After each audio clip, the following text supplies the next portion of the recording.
Okay, conflict management for church leaders. This is the ministry 281. Okay, so biblical peacemaking, what it is. It's admitting your mistakes, admitting what you've done wrong, your shortcomings, your sins, seeking to live peaceably with our others whenever you can help that. And it's working together to find a solution to whatever problems you may have. What it isn't is it's not judgment and condemnation.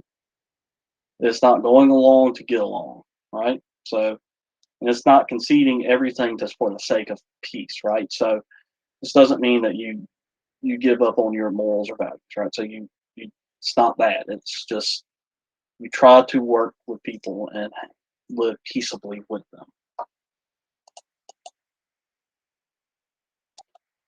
All right, biblical counseling. With biblical counseling, you need to root the solution in the Bible and in the theology of the Bible, right? So a lot of the problem, this paradigm is that biblical counseling is that these problems essentially are theological problems, right? That you can help use the Bible to solve these daily life problems. Okay,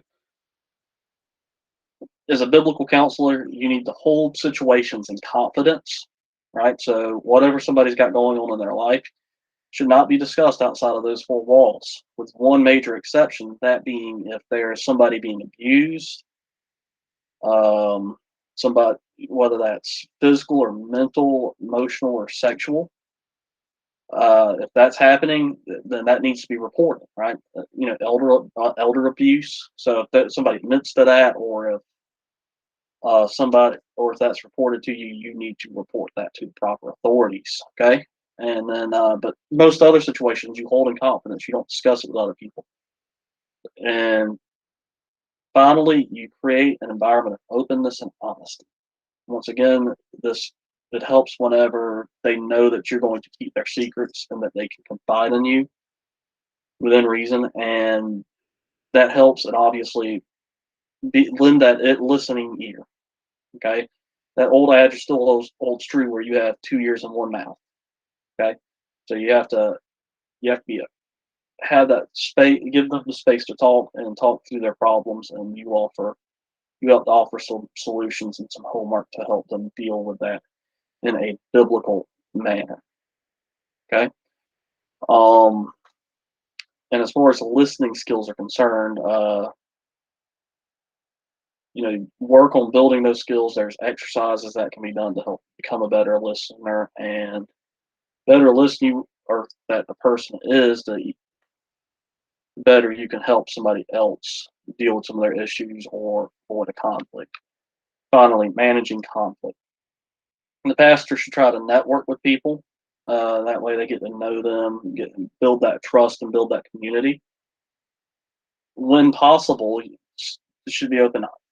The situation should be discussed openly and honestly to find good solutions. And that means that's just people that are involved. Realize that not all conflicts are bad. There are some good conflicts. There are some things that that just needs to be brought up in the open.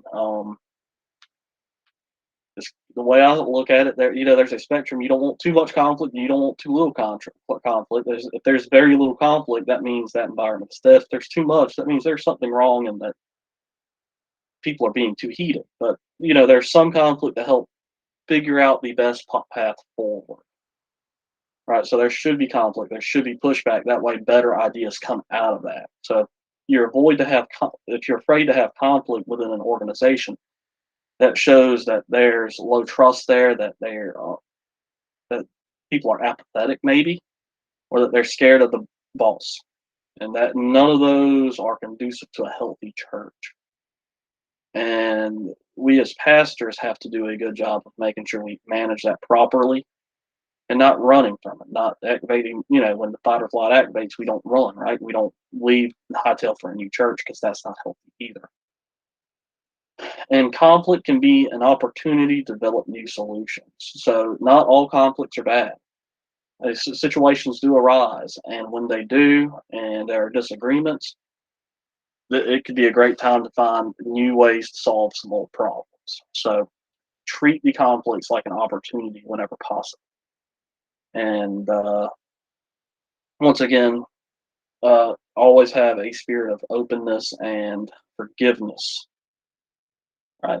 And we should do, when we follow Jesus's lead, the Bible's lead on these things, we tend to come out like we're supposed to.